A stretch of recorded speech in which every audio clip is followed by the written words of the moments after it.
तो इस शब्द का नाम लेते ही हमारी जहन में एक चीज आती है कि इंग्लिश आ गई।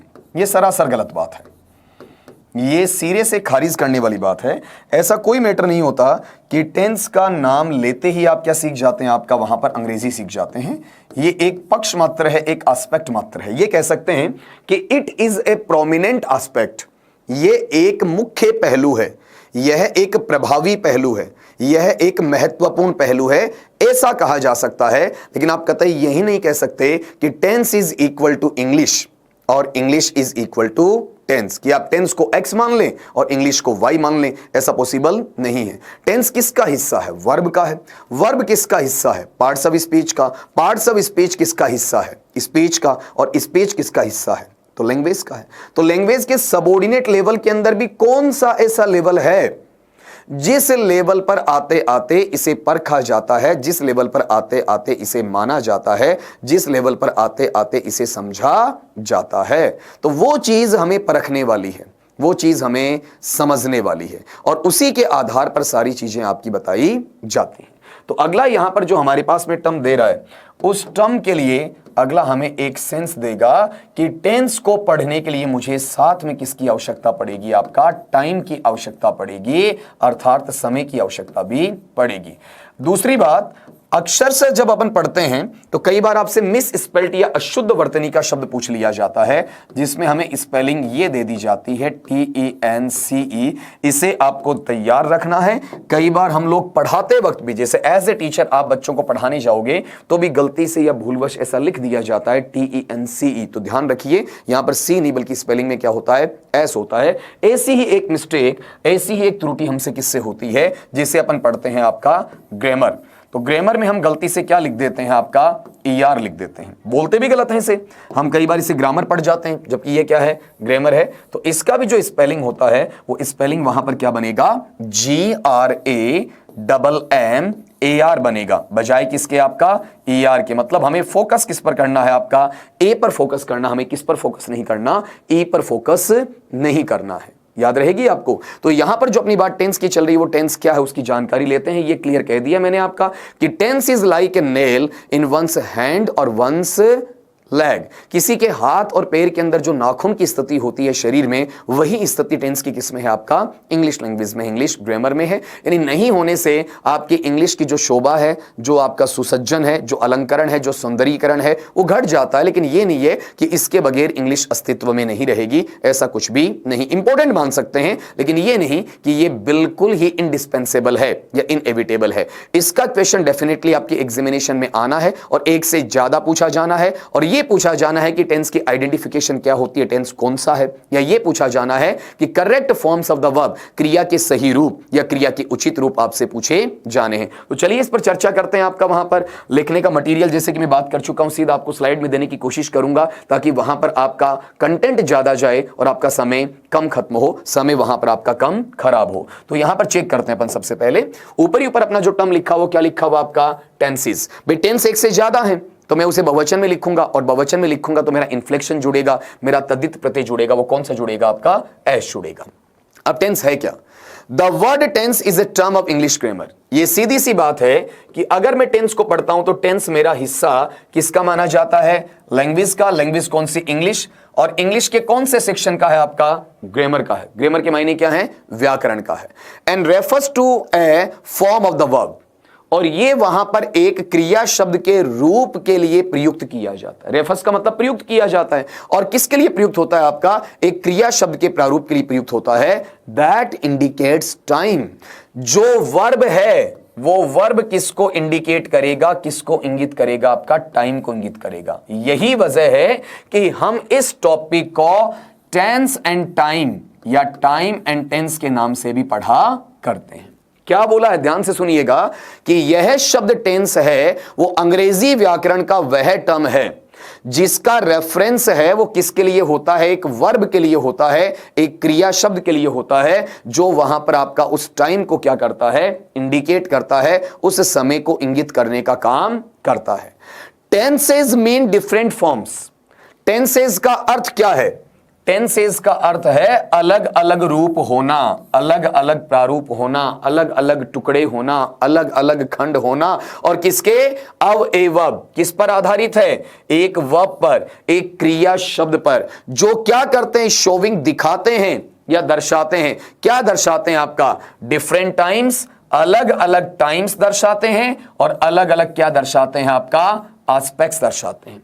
अलग अलग समय दर्शाते हैं और अलग अलग पहलू दर्शाते हैं। तो ये चीज टाइम एंड एस्पेक्ट, गौर करना। हम टेंस से टाइम पर चले गए और टाइम से जाएंगे तो बताइए किस पर आ जाएंगे? आपका एस्पेक्ट पर आ जाएंगे। लेकिन ये जो सारा खेल खेला जा रहा है, ये सारा का सारा खेल किसका रचा हुआ है? वर्ब का रचा हुआ है। और वर्ब जो निकल के आया वो कहां से निकल कर आता है? आपका पार्ट्स ऑफ स्पीच से निकल कर आता है। बताइए कहां से निकल कर आता है? आपका पार्ट्स ऑफ स्पीच से निकलकर आता है। ठीक है, और पार्ट्स ऑफ स्पीच है वो कहां से निकल कर आता है? आपका स्पीच से, जो कहां से निकल कर आएगा? लैंग्वेज से निकल कर आएगा। ये बात अपनी शुरुआती कक्षा में हो चुकी है, जो इंट्रोडक्टरी क्लास थी उसमें मैंने आपको डिटेल्ड नोशन में समझाया था। जब सिलेबस डिस्कशन चल रहा था तब भी अपनी बात हुई थी।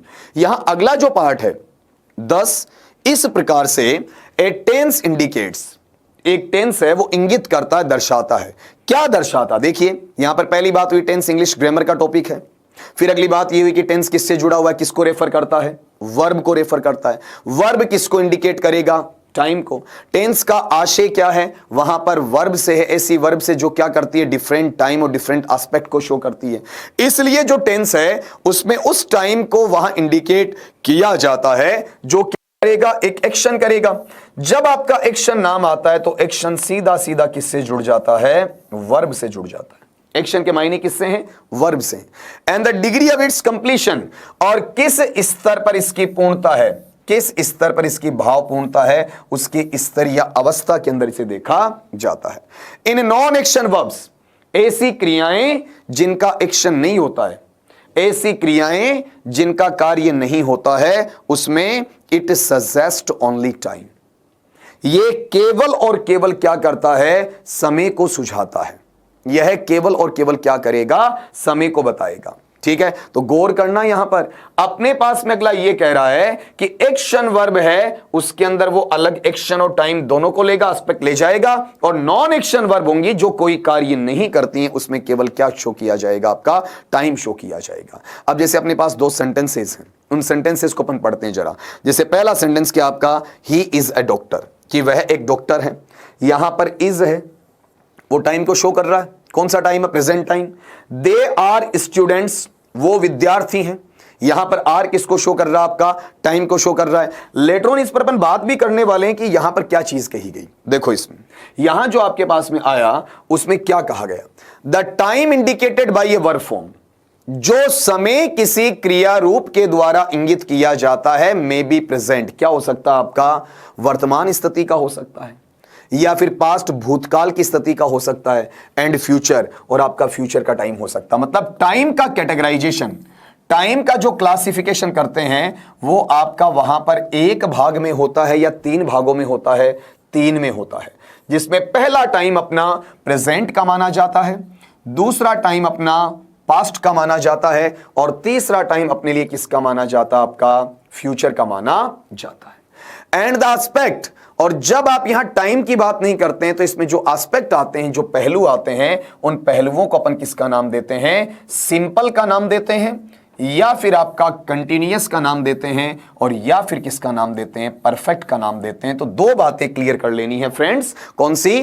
पहली ये कि टाइम के हिसाब से वर्ब फॉर्म 3 टुकड़ों में जाएगा, प्रेजेंट, पास्ट और फ्यूचर। मैंने टेंस शब्द काम में नहीं लिया है, टाइम काम में लिया है। और जब इसके एस्पेक्ट की बात करते हो तो ये सिंपल में जाएगा, कंटिन्यूअस में जाएगा, और आपका परफेक्ट में जाएगा। अब आप कहेंगे सर परफेक्ट कंटिन्यूअस होता है? बिल्कुल होता है दोस्तों, लेकिन वो दोनों को मिलाकर बनेगा। भाई यहां से क्या ले लिया? परफेक्ट ले लिया, और यहां से बताओ क्या ले लिया? आपका कंटिन्यूअस ले लिया। इन दोनों को मिलाकर जो बताया गया वो किस में चला गया? आपका परफेक्ट कंटिन्यूअस में चला गया। However tense and time are 2 separate things in English. इसलिए ये कहेंगे कि इंग्लिश के अंदर जब आप टेंस की बात करते हैं, टाइम की बात करते हैं, जिसे कई बार गलत समझकर एक मान लिया जाता है, वो हमारी भूल होती है। वाकई में यह हकीकत में ये एक नहीं होता है। वाकई में यह हकीकत में ये एक की बजाय कितने होते हैं दोस्तों? आपके दो रहते हैं, एक की बजाय कितने माने जाएंगे, दो वहां पर माने जाएंगे। इसका मतलब टाइम और टेंस सेम है या फिर सेपरेट है। जहां जहां मैं हाईलाइट करता हूं, अंडरलाइन करता हूं, रेक्टेंगल शेप में रखता हूं, सर्कल शेप में रखता हूं, या फिर आपका वहां पर स्क्वायर शेप में रखता हूं, या अलग कलर के साथ में मार्कर चलाकर मैं उसे हाईलाइट कर देता हूं, तो ये मान लीजिएगा कि देयर इज अ क्वेश्चन, वहां पर एक सवाल है, और वो सवाल है वो हमारी एग्जामिनेशन में प्रेफर किया जाएगा। अब कई बार लगता सर इतना इजी, बिल्कुल अपने ग्रेड 1 के सिलेबस के अंदर खास बात है कि जो उसका ग्रामेटिकल पोर्शन है वो इतना आसान आता है जो सीनियर सेकेंडरी लेवल भी नहीं पकड़ता है। केवल मैट्रिकुलेशन या सेकेंडरी लेवल के सवाल पूछे जाते हैं। अगर आपको यकीन नहीं होता है तो आप पुराने पेपर्स उठाकर देख लीजिए, आपको किसी भी सवाल को सोल्व करने में 5 से 10 सेकंड से ऊपर नहीं लगेंगे, जबकि किसी भी सवाल को सोल्व करने के लिए कम से कम अमूमन अपन ये देखते हैं कि अपने पास में 60 सेकंड्स का टाइम चाहिए होता है, लेकिन यहां पर हमें 5 से 10 सेकंड भी नहीं लगते। सीधा ऑप्शन को देखे बगैर हमारा आंसर है वो माइंड में स्ट्राइक कर जाता है, इजीली हम सोल्व कर जाते हैं। तब हम इतनी हल्की इतनी आसान बातें कर रहे हैं, क्योंकि हमें पढ़ना क्या है, जो हमारा टू द पॉइंट होता है, जो वहां पर बिल्कुल प्रेसाइज होता है, बिल्कुल सटीक होता है, बिल्कुल एक्यूरेट होता है, बिल्कुल एग्जैक्ट होता है एग्जामिनेशन के पॉइंट ऑफ व्यू से, वो चीज हमें देखनी है। तो ये बताइए टेंस और टाइम है वो आपका वहां पर सेम है या फिर सेपरेट है? सेपरेट है, बिल्कुल अलग अलग है। थिंग्स इन इंग्लिश, ये तो बात पता ही, अंग्रेजी भाषा की बात हो रही है। फॉर इंस्टांस, ये इंस्टांस होता है उदाहरण के लिए, आपका एग्जाम्पल के लिए होता है। A verb in the present tense, एक जो प्रेजेंट टेंस का आपका वर्ब है, वर्तमान काल का जो आपका क्रिया शब्द है, में इंडिकेट फ्यूचर टाइम। देखिए क्या बोला जा रहा है, मुझे वर्ब मिलेगा, वर्ब किसका मिलेगा, प्रेजेंट टेंस का मिलेगा, और वो इंडिकेट किसको करेगा, फ्यूचर टाइम को। तो हो गया ना अलग। कायदे से टेंस आपका प्रेजेंट है और टाइम ही टेंस होता है, या टेंस ही टाइम होता है, तब प्रेजेंट किसको इंडिकेट करता, प्रेजेंट को इंडिकेट करता। अब ये प्रेजेंट को इंडिकेट कर रहा है या प्रेजेंट फ्यूचर को इंडिकेट कर रहा है? ऑब्वियसली सीधा सीधा प्रेजेंट किसको इंडिकेट कर रहा है, आपका फ्यूचर को इंडिकेट कर रहा है। इसका मतलब टेंस और टाइम सेम है कि अलग अलग है? अलग अलग है। As in the following sentences, नीचे कहते हैं ना, हाथ कंगन को आरसी क्या, पढ़े लिखे को फारसी क्या। सीधा सीधा सबूत आपको दिया जा रहा है कि he is going to Jaipur tomorrow, वह कल जयपुर जा रहा है। तो आप अगर टेंस की बात करते हैं दोस्तों, तो यहां पर इज मिल गया और इज के साथ में वर्ब का फर्स्ट फॉर्म प्लस आईएनजी मिल गया। ये टेंस तो मेरा कौन सा हो गया, प्रेजेंट कंटिन्यूअस या प्रेजेंट प्रोग्रेसिव हो गया, ठीक है। लेकिन जब मैं बात करता हूं यहां पर ये इज गोइंग आकर इसमें क्या जुड़ा हुआ, आपका टुमारो जुड़ा हुआ है, तो ये टुमारो किसका इंडिकेशन दे रहा है, फ्यूचर का दे रहा है। तो यहां पर ये तो है टेंस और ये क्या है आपका टाइम। तो टेंस और टाइम का सेम होना जरूरी नहीं है। अब नीचे देखिएगा, द ट्रेन लीव्स एट 6:30, जो ट्रेन है या रेलगाड़ी है वो 6:30 पर छूटती है, 6:30 पर निकलती है। तो बताओ यहां वाले टर्म में क्या आ रहा आपका, प्रेजेंट सिंपल टेंस या फिर आपका प्रेजेंट इंडेफिनेट टेंस या सिंपल प्रेजेंट। नाम वही है, प्रेजेंट सिंपल कह दो, सिंपल प्रेजेंट कह दो, प्रेजेंट इंडेफिनेट कह दो, अलग अलग नामों से बुलाया जाता है। उसकी वास्तविकता परिवर्तित नहीं होनी है, चीज आपकी वही रहनी है। लेकिन इसमें टाइम अगर आप दोस्तों देखते हैं तो बताओ ये टाइम कौन सा पकड़ता है, आपका फ्यूचर टाइम। भाई 6:30 पर ट्रेन छूटेगी, मतलब 6:30 अभी हुए नहीं है, ठीक है। अभी 4 बजे हैं, 5 बजे हैं, 5:45 बजे हैं, 6:15 बजे हैं, मतलब आगामी समय की बात हो रही है। तो आने वाले टाइम को इंडिकेट करने के लिए मेरे पास में टाइम कौन सा आ गया, फ्यूचर टाइम। लेकिन जब मैं टेंस की बात करता हूं तो टेंस मेरे पास कौन सा है, प्रेजेंट टाइम। यही तो यहां लिखा है कि जो अपना वर्ब है वो प्रेजेंट टेंस का हो सकता है, लेकिन टाइम किसका शो कर सकता है, फ्यूचर टाइम का। ये क्यों बता रहा हूं आपको कि मेरा टेंस और टाइम सेम हो सकता है या फिर अलग अलग हो सकता है, बाकायदा आपका अलग अलग माना जा सकता है। अगली बात देखिएगा, ये सारी चीजें आपको वहां पर हिंदी में देखने को मिल रही हैं, तो इन चीजों को आप हिंदी में आपके लिए इसलिए लिख कर दिया हुआ है कि कुछ ऐसे पैटर्न आपके हो सकते हैं जिन पैटर्न के ऊपर या जिन आपकी परिभाषाओं के आधार पर आप अपने आप को आराम से समझा सकें, उसे अंडरस्टैंड करवा सकें, उसे आपका वहां पर क्लियर करवा सकें। ये चीजें आपको देखनी है। तो यहां जो एक मैनर है, यहां जो एक तरीका है, वो तरीका क्या है कि कुछ बच्चों की इंग्लिश ट्रांसलेशन अच्छी नहीं होती है, कुछ स्टूडेंट्स है, कुछ स्कॉलर्स है, कुछ मेरे दोस्त हैं, उनके लिए अंग्रेजी अच्छी नहीं होती, तो उनको कुछ चीजें किसमें लिख कर दी गई हैं, हिंदी में लिख कर दी गई हैं। लेकिन हम उसकी बात केवल यहां पर किसमें करेंगे, इंग्लिश में। अब आपको यहां पर लगातार साथ साथ नोट नहीं करना है, ये चीजें आपको बतौर पीडीएफ स्लाइड में मिलने वाली हैं, तो एज ए नोट्स आपका काम करेंगी। तो वहां पर आपको साफ भाषा में ये चीज लिखकर दी गई है। अब नीचे देखिएगा, साइंटिफिकली स्पीकिंग, अगर मैं वैज्ञानिक दृष्टिकोण से बोलूं, बिल्कुल कहते हैं 24/24 कैरेट, 24/24 कैरेट की बात करूं, इंग्लिश में verbs have only 2 tense forms. Verbs हैं, वर्ब्स का टेंस फॉर्म ध्यान दीजिएगा, टेंस फॉर्म कितने टुकड़ों में बटा है, 2 में। कई बार सुना होगा आपने कि टेंस है वो कितने प्रकार के होते हैं, 2 प्रकार के होते हैं। क्यों? सही कहते हैं, सही सुना आपने। इसलिए वहां पर कि इसका टेंस फॉर्म कितना बढ़ेगा? 2 में बढ़ेगा। कौन कौन से में बढ़ेगा? विज। यहां विज का मतलब लिख लीजिएगा साहब, यथा।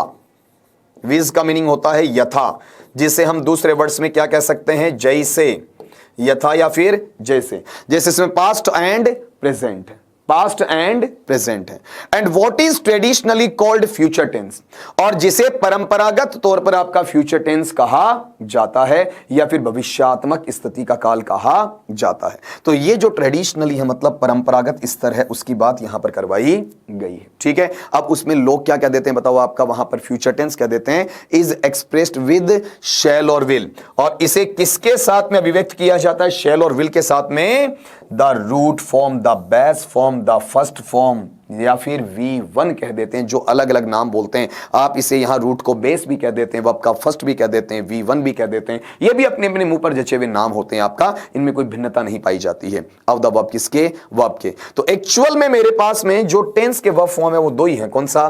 प्रेजेंट और पास्ट का है। किसका नहीं है बताओ? आपका फ्यूचर का नहीं है। गौर करना, अगर मैं फ्यूचर का बनाऊं तो कैसे बनाऊंगा? अगर मेरे पास एक वर्ब है प्ले, तो प्ले किसका है बताओ? देखिए आपका प्रेजेंट का है। अगर मेरे पास में टर्म क्या है आपका वहां पर? प्लेड, तो प्लेड बताओ किसका है? पास्ट का है। और इसी का मैं थर्ड फॉर्म बना लूंगा प्लेड, तो ये पास्ट की बजाय बताओ किस में चला जाएगा? एस्पेक्ट में, परफेक्ट में चला जाएगा। अगर मैं आईएनजी जोड़ दूंगा प्लेइंग, तो ये मेरा नेचर किस में हो जाएगा? कंटिन्यूअस या प्रोग्रेसिव में हो जाएगा। और अगर मैं एस या ई जोड़ देता हूं, किस में चला जाएगा? यहां पर प्रेजेंट में चला जाएगा। अब आप इसमें क्या कर रहे हो? प्रेजेंट नाम देख रहे हो, पास्ट नाम देख रहे हो, लेकिन क्या नाम नहीं देख रहे हो? आपका फ्यूचर नहीं देख रहे हो। इसीलिए तो नहीं बना। अगर फ्यूचर देखते तो फ्यूचर में अपने पास में होता क्या बताओ? आपका विल या शैल होता, और विल या शैल के बाद में यहां पर बताओ क्या आ जाता? आपका वर्ब का फर्स्ट फॉर्म आ जाता। तो ये जो पैटर्न है, इसकी मदद से आप इसमें फ्यूचर टाइम इंडिकेट कर रहे हो। क्या बता रहे हो? फ्यूचर का टाइम बता रहे हो। और ये जो फ्यूचर का टाइम आपको इंडिकेट करना है, वो किसके साथ इंडिकेट हो रहा है? आपकी बेस फॉर्म के साथ हो रहा है, या फिर क्या कह सकते हो उसे? वर्ब के फर्स्ट फॉर्म के साथ हो रहा है। ठीक है, जिसे ऐसा भी बोला जा सकता है। ठीक है, या फिर आप ये कह सकते हो कि V1 के साथ हो रहा है। ये चीजें आपको देखने को मिल रही है। तो ये बेस फॉर्म है, या वर्ब का फर्स्ट फॉर्म है, या फिर खाली फर्स्ट है, या फिर आपका V1 है। इस तरीके से इसकी डीलिंग की जा रही है। लेकिन इसमें कहीं पर भी क्या नहीं, आपका फ्यूचर नहीं। फ्यूचर लगने का मतलब विल और शैल के साथ। ट्रेडिशनली बोला गया कि टेंस 3 प्रकार के होते हैं, प्रेजेंट है, पास्ट है, फ्यूचर है। लेकिन वो एक तरीके से क्या है? आपका टाइम का हिस्सा है, वहां पर टेंस का हिस्सा नहीं है। अब वापिस यहां पर आइएगा, यहां आगे कहा गया ही विल गो, तो देखो विल के साथ क्या वर्ब का फर्स्ट फॉर्म है। I shall attend the meeting, shall के साथ क्या वर्ब का फर्स्ट फॉर्म है। You will meet him tomorrow, यहां विल के साथ क्या है? वर्ब का फर्स्ट फॉर्म है। तो ये विल या शेल के साथ में जो वर्ब का फर्स्ट फॉर्म आया, वो वहां पर फ्यूचर में चला गया। लेकिन आप इसे वहां पर एक्यूरेटली या एग्जैक्टली क्या नाम नहीं दे सकते? आपका फ्यूचर टेंस का नाम नहीं दे सकते। चलते हैं आगे वाली बात पर अपन। देखिए जरा, यहां पर अपने पास में एक टुकड़ा आपको ये मिलता है, कौन सा? एस्पेक्ट वाला। एस्पेक्ट का मतलब क्या है? पहलू है, पक्ष है। ये तो सिंपल है, लेकिन आपको पढ़ना क्या है? एस्पेक्ट ही पढ़ना है। The term aspect stands for, ये जो आपका शब्द है एस्पेक्ट, ये किसके लिए आता है? The relationship. किसके लिए आएगा? रिलेशनशिप, संबंध के लिए आएगा। किसके बीच में संबंध होना चाहिए? बिटवीन एन एक्टिविटी, एक क्रियाविधि, and the passage of time, और जो आपकी समय यात्रा है। यहां पैसेज का मतलब कोई गद्यांश नहीं है, अवतरण नहीं है। ठीक है, कोई गद्य की पंक्तियां नहीं है, बल्कि पैसेज का मतलब यहां पर किससे है? आपका आपकी यात्रा से, आपके समय से लिया जाएगा, आपके वहां पर उस क्रिया से लिया जाएगा, उस तरीके से, उस प्रक्रिया से लिया जाएगा जो इस पर आजमाया जा रहा है। तो आपकी एक्टिविटी क्या, गतिविधि क्या चल रही है, और उसमें समय कितना लग रहा है, समय कौन सा लग रहा है, किस तरीके से लग रहा है, काम कब हो रहा है, इसकी जानकारी कौन दे रहा है? आपका पैसेज ऑफ टाइम दे रहा है आपका, कि व्हेन, ठीक है, एंड हाउ। इस टाइप का जो आपका मैनर है वो किस में जाएगा? पैसेज में चला जाएगा। तो आपकी रिलेशनशिप एस्पेक्ट में किसकी? एक्टिविटी और पैसेज ऑफ टाइम, आपका काम, आपका एक्शन। एक्टिविटी को मैं दूसरे शब्दों में क्या नाम दे सकता हूं? एक्शन का नाम दे सकता हूं। और उस एक्शन को आपने प्रोसेस किया है, और प्रोसेस किसके साथ किया है? आपने किसी टाइम के बैनर के साथ किया है, तो वो किस में चला जाएगा? एस्पेक्ट में। दिस रिलेशनशिप में भी, ये जो रिलेशनशिप है वो हो सकती है, ये एम स्मॉल कीजिएगा। दिस रिलेशनशिप में बी, जो रिश्ता या संबंध है वो हो सकता है आइदर ऑफ कंप्लीशन, या तो वो काम पूरा हो गया आपका, पूर्ण है साहब, आपने एंड ही कर दिया उसको, और ऑफ कंटिन्यूएशन, या उसमें अभी भी क्या है, निरंतरता चल रही है, अभी भी उसमें आपकी रेगुलरिटी चल रही है। ठीक है, जो किस पर जाएगी, आपका ड्यूरेशन पर जाएगी, मतलब समयावधि पर चली जाएगी। Here are examples of two aspects, aspects हैं उसके अलग अलग हैं, अलग अलग, लेकिन उसमें से हमने केवल 2 एस्पेक्ट को चूज किया। ये नहीं कहेंगे एस्पेक्ट 2 ही होते हैं, लेकिन अब ये देखेंगे कि जो एस्पेक्ट हमें दिया गया है उस एस्पेक्ट का एग्जांपल वहां पर फॉलो कर रहा या नहीं कर रहा। जैसे पहला एग्जांपल क्या लिखा हुआ है, I have done my work. आप ढूंढिए जरा इसमें, ये हैव यहां पर किसका काम कर रहा है, आपका हेल्पिंग वर्ब का काम कर रहा है, और डन यहां पर किसका काम कर रहा है, मेन वर्ब के थर्ड फॉर्म का, आपकी भाषा में कह सकते हैं। लेकिन इसे टोटली वे से पढ़ा जाए तो इसे क्या पढ़ा जाता है, आपका पास्ट पार्टिसिपल पढ़ा जाता है। बताइए इसे अच्छी भाषा में क्या पढ़ा जाएगा, पास्ट पार्टिसिपल पढ़ा जाएगा।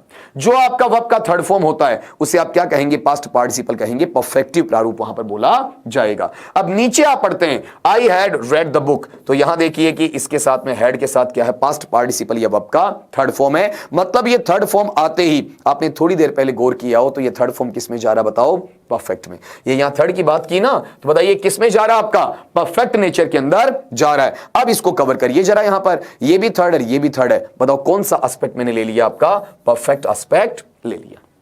अब नीचे पढ़िएगा, I am doing my work, इसमें एम के साथ में मुझे क्या मिल रहा है, वर्ब का फर्स्ट फॉर्म प्लस आईएनजी मिल रहा है। यहां पर मुझे वॉज के साथ में क्या मिल रहा है, वर्ब का फर्स्ट फॉर्म प्लस आईएनजी मिल रहा है। या एम के साथ वर्ब का फर्स्ट फॉर्म प्लस आईएनजी है, और यहां वॉज के साथ वर्ब का फर्स्ट फॉर्म प्लस आईएनजी है। बताओ ये नेचर अपने आप में कौन सा है, आपका कंटीन्यूअस नेचर या प्रोग्रेसिव नेचर माना जाता है। ठीक है, तो ये एस्पेक्ट हो गया आपका। ऊपर वाला कैसा है, परफेक्ट एस्पेक्ट है, और नीचे वाला कैसा है, कंटीन्यूअस है। ये मैं वहां पर परफेक्टिव नाम भी दे सकता हूं, इसके लिए प्लू परफेक्ट नाम भी दे सकता हूं, और नीचे वाला जो मेरे पास है इसे मैं प्रोग्रेसिव नाम दे सकता हूं, बजाय किसके, आपका वहां पर कंटीन्यूअस एस्पेक्ट के दिया जा सकता है।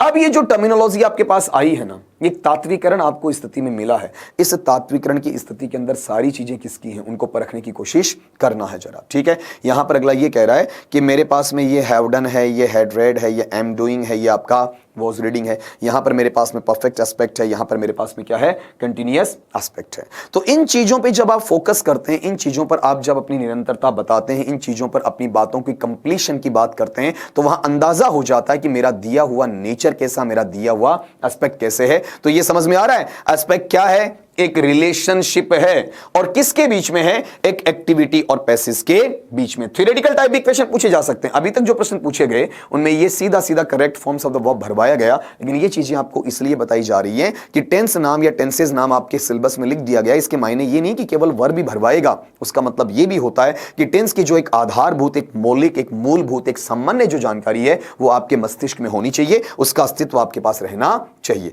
अब इसमें आगे बढ़ते हैं अपन। यहां पर देखिए, verb forms and their uses, Hindi वाला मैं आपके लिए छोड़ रहा हूं क्योंकि आपके लिए वो नोट करने के लिए होगा, या आपके खुद के पढ़ने के लिए होगा, या फिर आपके वहां पर पीडीएफ में आपको मिलने वाला है।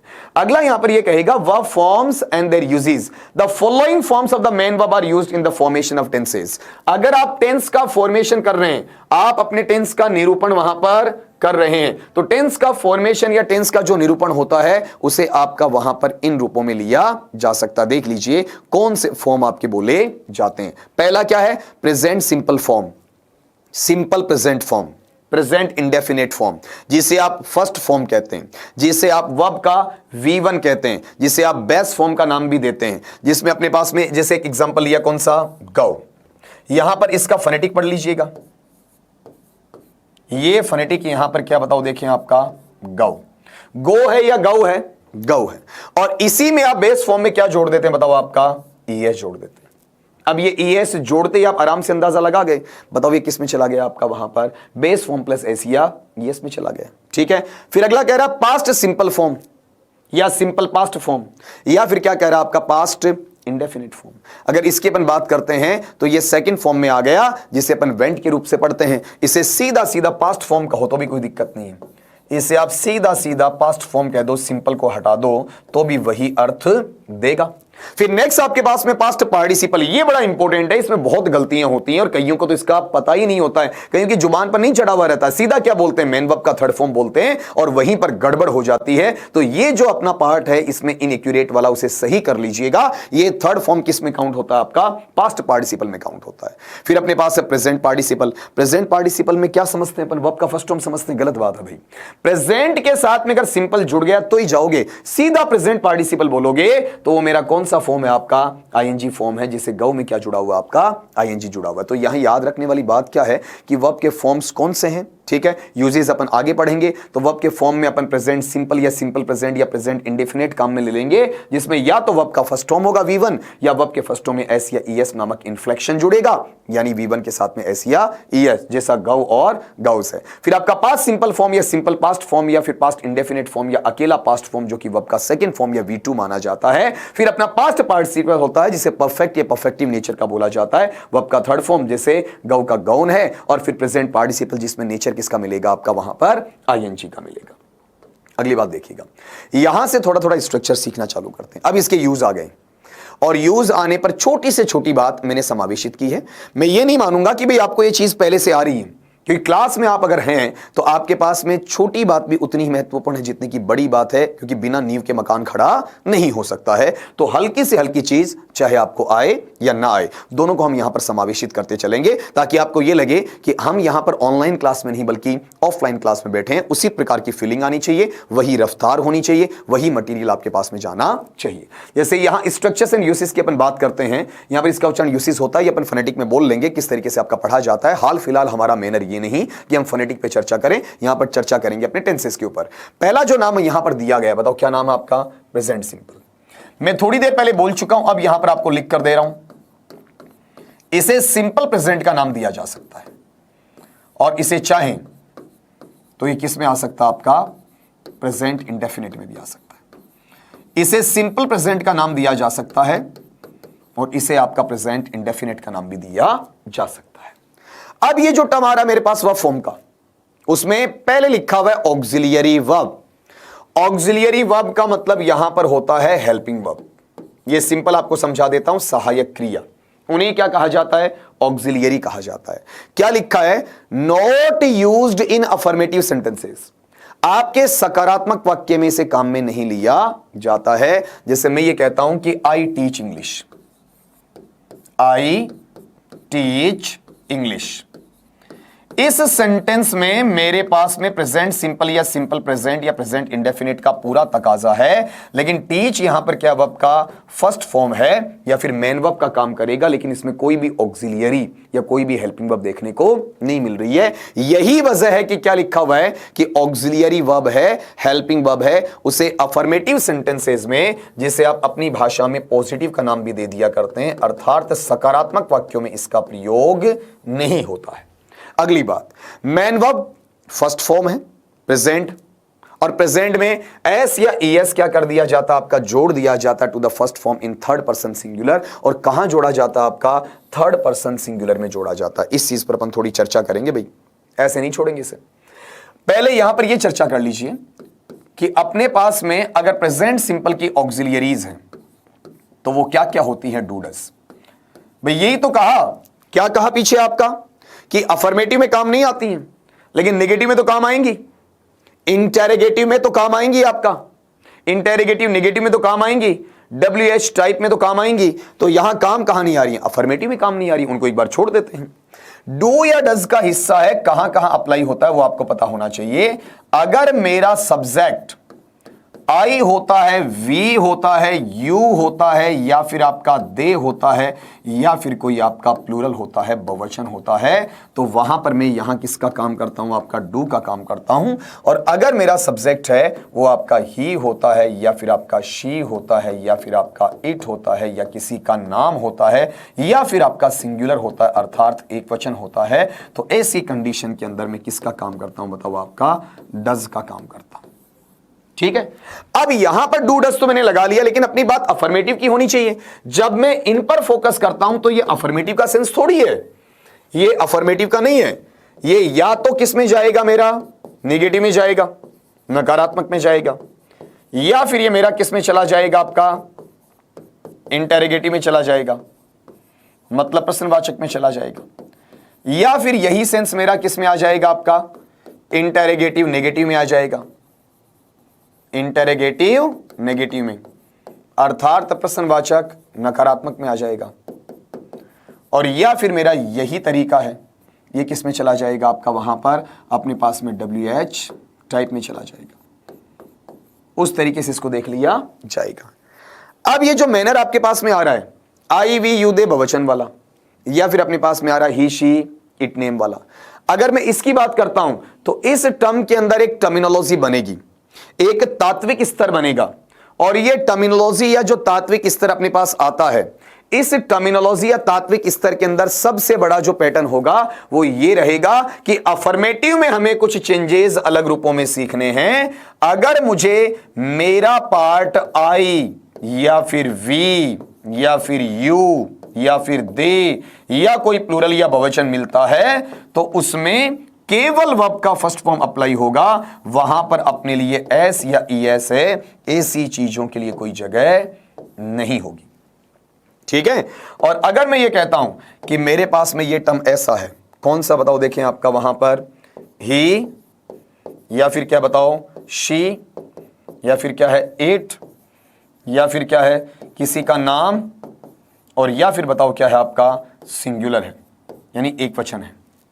अगर ये टर्म में लेता हूं तो बताओ यहां वाले पार्ट में ये क्या ले लेगा, वर्ब का फर्स्ट फॉर्म ले लेगा और साथ में क्या आ जाएगा, एस या यस आ जाएगा। इस बार लगेगा ही शी इट नेम एक वचन में एस एस लगेगा, आई वी यू दे बहुवचन में नहीं लगेगा।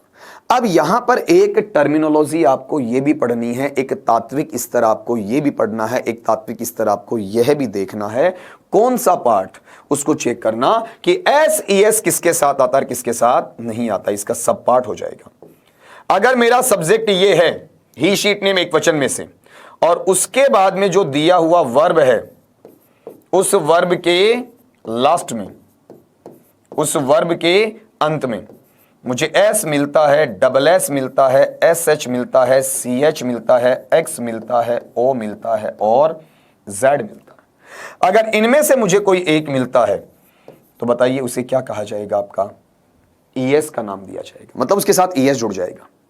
और अगर मेरा वर्ब है, मेरा क्रिया शब्द है, उसके अंत में, उसके आखिर में उपरोक्त को छोड़कर कोई अन्य अक्षर मिलता है, कोई अन्य वर्ण दिया जाता है, तो उस हालात में मैं ईएस नहीं जोड़ूंगा, बल्कि वहां पर मुझे क्या लिखना पड़ेगा, आपका एस लिखना पड़ेगा। ये लीजिए, आगे बात समझ में। अब ये जो टर्म आपके पास आ रहा है, इस टर्म में आई वी यू दे बहुवचन है तो वर्ब का फर्स्ट फॉर्म है, ही शी इट नेम एक वचन है तो वर्ब का फर्स्ट फॉर्म प्लस एस या यस वाला हिस्सा है। तो अगला यहां पर यह चीज हमें बताने की कोशिश करेगा कि इनका ध्यान रखना है, कहां लगता है कहां नहीं लगता है। लेकिन यहां पर जब ये लगाते हैं तो ऑक्सिलियरी वर्ब या हेल्पिंग वर्ब की मुझे कतई कोई आवश्यकता नहीं होती है। वापिस आई अपनी बात के ऊपर, क्या लिखा है, ऑक्सिलियरी वर्ब अफर्मेटिव में यूज नहीं होता है। वहां पर मैन वर्ब या मुख्य क्रिया है, वो फर्स्ट पर्सन है, वो होता है। कभी कभार उसमें एस एस लगता है जब मेरा सब्जेक्ट थर्ड पर्सन सिंगुलर में ही शी इट नेम और एक वचन माना जाता है। अब जैसे यहां पर ये टर्म है I play but he plays, गौर करो आई है तो क्या ले रहा है आपका, वहां पर मेरे पास में यहां क्या है बताओ, देखें आपका आई है ना, तो आई है तो क्या ले रहा है, वर्ब का फर्स्ट फॉर्म ले रहा है। लेकिन यहां देखो ही प्लेज, ही आते वर्ब के फर्स्ट फॉर्म में क्या आ गया, एस आ गया, और प्ले के लास्ट में क्या है, वाई है, S double S S S C H X O Z नहीं है तो क्या लेगा, ये एस ले लेगा। नीचे देखते हैं आई राइट, तो यहां आई राइट है, इसमें आई के साथ क्या है, वर्ब का फर्स्ट फॉर्म है। और यहां पर देखो रीता, रीता किसी का नाम आ गया, नाम आते ही राइट का क्या बन गया, राइट्स बन गया, एस आ गया। ई तो पहले से था तो ई एस नहीं है बल्कि क्या केवल एस है। अब present simple form of the verb और बी, ये ध्यान रखना है, जो अपने पास एक सबसे धनी क्रिया मानी जाती है, सबसे रिच, सबसे प्रोस्पेरस वर्ब मानी जाती है। इंग्लिश में सभी क्रियाओं के 5 फॉर्म होते हैं, लेकिन ये एकमात्र ऐसा क्रिया शब्द है जिसके 5 नहीं बल्कि कितने फॉर्म्स होते हैं, 8 फॉर्म्स होते हैं। जैसे बी के फॉर्म्स अपन निकालते हैं तो ये आगे चलकर इजमार वोजवर तक ही सीमित नहीं होता, 5 तक, बी, बीइंग और बीन, ये 3 एस्पेक्ट और भी आपके लेकर आता है। तो क्यों ना यहां पर इसकी एक चर्चा अपन कर लें। जैसे अपने पास बी फॉर्म है तो बी से कौन कौन से शब्द निकल सकते हैं, बी से आप किसको बना सकते हो, एम को, आर को, वॉज को, वर को, बी को, और कंटिन्यूअस नेचर में बीइंग को, परफेक्टिव नेचर में क्या ले सकते हो आपका बीइंग को ले सकते हो। अब आप गिन सकते हैं 1 2 3 4 5 6 7 और कितने बताओ आपके 8। ये लीजिए, अब यहां अपनी बात किसकी हो रही है कि बी फॉर्म दैट इज, ये यहां पर किसके लिए स्टैंड करता है, इड एस्ट के लिए, और इसे पढ़ा क्या जाएगा, दैट इज पढ़ा जाएगा, और दैट इज का मतलब वह है, ऐसा नहीं लिया जाएगा बल्कि इसे क्या बोला जाएगा, अर्थात पढ़ा जाएगा। Is used in this tense, उनको वहां पर इस टेंस में काम में लिया जा सकता है। कई बार रट्टा क्या मारा जाता है कि सर इजमार आते क्या बन गया, कंटिन्यूअस बन गया। बिल्कुल नहीं बना दोस्तों, इजमार के साथ वर्ब का फर्स्ट फॉर्म प्लस आईएनजी होगा, यानी वहां पर अपने पास में जो कंटिन्यूअस या प्रोग्रेसिव नेचर होगा तभी वो प्रेजेंट कंटिन्यूअस जाएगा। अदरवाइज जो बी का फॉर्म है उसमें अकेला इजमार है, वो कौन से टेंस में काउंट होता है, प्रेजेंट सिंपल में। ये याद रखना है, अकेला इजमार है वो किस में काउंट होगा, प्रेजेंट सिंपल में, और इजमार के साथ वर्ब का फर्स्ट फॉर्म प्लस आईएनजी लग गया तो वो किस में चला जाएगा, आपका प्रेजेंट कंटिन्यूअस में चला जाएगा। फॉर एग्जाम्पल आप देख सकते हैं ये जो एग्जाम्पली ग्रेशिया, क्या पढ़ा जाता है इसे, एग्जाम्पली ग्रेशिया, और इसे दूसरे टर्म में पढ़ना चाहूं तो अपने ट्रांसलेट करने के बाद में बताओ इसे क्या पढ़ा जाएगा, आपका फॉर एग्जाम्पल पढ़ा जाएगा। अगले ने बोला आई एम अ लेक्चरर, तो यहां जो टर्म एम है वो प्रेजेंट सिंपल को बता रहा है। फिर राजू इज एन ऑफिसर, यहां इज है, ये भी किसको बता रहा है, प्रेजेंट सिंपल को बता रहा है। फिर यहां दे आर स्टूडेंट्स, यहां आर है, किसको बता रहा है, प्रेजेंट सिंपल को। तो अपनी भूल खत्म हो गई कि इजमार हमेशा प्रेजेंट कंटिन्यूअस में होता है, ऐसा कोई नेचर नहीं है। यहां इजमार अकेला है तो किस में, प्रेजेंट सिंपल में जा रहा है। तो ये पार्ट सीखना है कि जो बी का फॉर्म इजमार है वो सीधा सीधा सोलो प्रेजेंट सिंपल में आता है, या फिर अपने पास में जो बेस फॉर्म होता है, वर्ब का फर्स्ट फॉर्म होता है, V1 होता है, या उसमें एस जुड़ जाए या उसमें ES जुड़ जाए, वो भी प्रेजेंट सिंपल में चला आता है। यहां तक जो अपनी बात हो रही है वो बात अफर्मेटिव सेंस की जा रही है। अब इसी चर्चा को अपन थोड़ा सा आगे बढ़ाते हैं। देखिए जरा, नेचर ऑफ एक्शन, यहां पर प्रेजेंट सिंपल या सिंपल प्रेजेंट या प्रेजेंट इंडेफिनिट सबसे महत्वपूर्ण माना जाता है, सबसे अच्छा माना जाता है। तो इसका जो एक्शन या इसके कार्य की प्रकृति क्या, इसका स्वभाव क्या है, कैसे व्यवहारित होता है, कैसे अप्लाई होता है, कैसे इंप्लीमेंट होता है, इस पर बात कर लें। तो पहली बात तो यह है कि यह हमेशा रेपेटिटिव एक्शन को जाहिर करेगा। इसे क्या पढ़ा जाता बताओ, आपका रेपेटिटिव एक्शन जाहिर करेगा। और रेपेटिटिव एक्शन को अपन पढ़ते हैं, इसे क्या कहा जाता, आपका पुनरावृत्ति कहा जाता है। रेपेटिटिव एक्शन को क्या बोलेंगे, इसे आपका पुनरावृत्ति का हिस्सा बोलेंगे, जिसे बार बार रिपीट किया जाता है, जिसे बार बार दोहराया जाता है, या बार बार जिसे कहा जाता है। यहां अगले ने बोला actions that are repetitive in nature, ऐसे कार्य जो अपनी प्रकृति या अपने स्वभाव में दोहरान के लक्षण देते हैं, या दोहराने की बात करते हैं, या पुनरावृत्ति की बात करते हैं, चाहे वो किसी भी कारण से हो, जैसे किसी की कोई आदत हो सकती है, या फिर कोई सार्वभौमिकता हो सकती है, या किसी का व्यवसाय हो सकता है, इत्यादि कुछ भी हो, चाहे वो कारण तर्क होता है, वो किसी भी रूप में आदत के रूप में हो सकता है, सार्वभौमिकता के या शाश्वतता के रूप में हो सकता है, किसी व्यवसाय की बात करवाई जा सकती है, उन्हें इस टेंस में अभिव्यक्त किया जाता है। यानी जो रेपेटिटिव एक्शन है वो किसी हैबिट का हो, किसी यूनिवर्सलिटी का हो, किसी प्रोफेशन का। कितने एस्पेक्ट आ रहे हैं, 3 आ रहे हैं। पहला ये है, फिर ये दूसरा है, फिर ये तीसरा। अब ये जरूरी तो नहीं है कि केवल यहीं तक आकर रुकेगा, ये चीज आगे भी तो प्रोसीड करेगी, आगे भी तो चलेगी, मतलब इसमें और कुछ भी शामिल किया जा सकता है। The time content is general present. अब इसमें टेंस के साथ साथ में आपको टाइम भी पढ़ना है। बात हुई थी अपनी कि टेंस एंड टाइम साथ जुड़े हुए, तो यहां जो टाइम कंटेंट है वो किस में जाना चाहिए, जनरल प्रेजेंट में जाना चाहिए, फ्यूचर में नहीं जाना चाहिए, पास्ट में नहीं जाना चाहिए। The construction of the sentence is as follows, जो अपना वाक्य संरचना का आधार है, वो वाक्य संरचना का आधार किस में काउंट होगा वो पढ़ लीजिए। जैसे पहला दिया है कि subject plus verb plus object या complement plus adverb of frequency बारंबारता का क्रिया विशेषण, बारंबारता का क्रिया विशेषण। कॉम्प्लीमेंट का मतलब किससे है, जो आपके विशेषित अवस्था में होती है। जब आप एलिमेंट्स ऑफ क्लोज पढ़ोगे तो उसमें आएगा आपके पास में आपके पार्ट में SVOCA या SPOCA इस तरीके से, तो जो उसमें जो सी टर्म है वो कॉम्प्लीमेंट के लिए काम में लिया जाता है। अब देखिए जैसे सेंटेंस है कि Christians go to church every Sunday, तो ये क्रिश्चियंस यहां पर किसका काम कर रहा बता दीजिए, बताइए जरा, ये क्रिश्चियंस यहां पर किसका काम कर रहा है बताओ, सब्जेक्ट का काम कर रहा है। फिर ये गो किसका काम कर रहा है, वर्ब का। ये चर्च किसका काम कर रहा है, ऑब्जेक्ट का काम कर रहा है, ऑब्जेक्ट टू द प्रीपोजिशन। ये ऑब्जेक्ट वर्ब का है या प्रीपोजिशन का है, प्रीपोजिशन का है। और ये एवरी संडे ये किस में चला गया, एडवर्ब ऑफ फ्रीक्वेंसी में, हो गया प्रेजेंट सिंपल। फिर दूसरा इसी का पार्ट है, वो देखिएगा कौन सा है, यहां पर केवल क्या है, बहुवचन के लिए है, आई वी यू दे, या फिर बताओ किसके लिए आपका वहां पर बहुवचन के लिए रहेगा।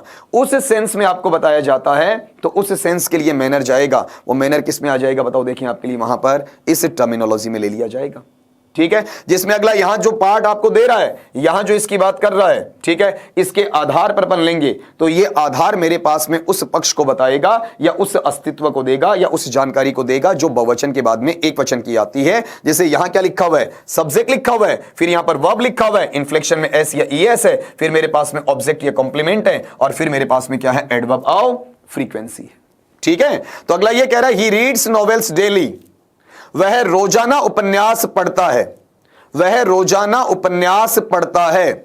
अब यहां देख लीजिएगा ये जो रीड्स दिया हुआ, ये रीड्स क्या है, वर्ब का फर्स्ट फॉर्म प्लस एस का काम कर रहा है, और ही किसका काम कर रहा है, सब्जेक्ट का।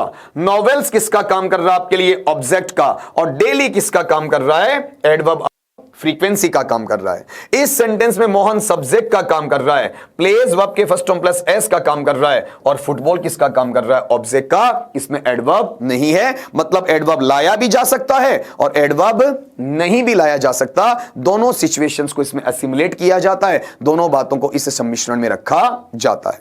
फिर अगला इसका नेचर क्या है, सब्जेक्ट के साथ में इज़ामार अकेला आना चाहिए, इसमें आईएनजी नहीं होना चाहिए, आईएनजी होते तो कंटीन्यूअस में चला जाएगा, अकेला इज़ामार होना चाहिए जो बी फॉर्म माना जाता है। फिर एनपी, एनपी किसके लिए स्टैंड करता है, एनपी स्टैंड करता है नाउन फ्रेज के लिए। एनपी किसके लिए आएगा, नाउन फ्रेज के लिए। या क्या हो सकता, कोई एडजेक्टिव हो सकता, कोई विशेषण हो सकता है, जैसे आई एम टीचर, तो आई क्या है, सब्जेक्ट है, एम क्या है, इज़ामार में से एम है, ए टीचर यहां पर क्या है आपका सब्जेक्ट कॉम्प्लीमेंट है या फिर आपका एडजेक्टिव है। फिर दे आर ऑनेस्ट, यहां पर दे की अपन बात करते हैं तो दे अपने लिए यहां पर किसका काम कर रहा है, सब्जेक्ट का। फिर ये आर है, आर इज़ामार में से आ गया, और ऑनेस्ट किसका काम कर रहा है आपका, एडजेक्टिव या फिर सब्जेक्ट कॉम्प्लीमेंट का काम कर रहा है। तो ये जो नेचर आप देख रहे हैं वो इस सेंटेंस के हैं जो सिंपल प्रेजेंट या प्रेजेंट सिंपल है उसके अफर्मेटिव सेक्शन की जानकारी देते हैं या उसकी बात हमें वहां पर बताते हैं।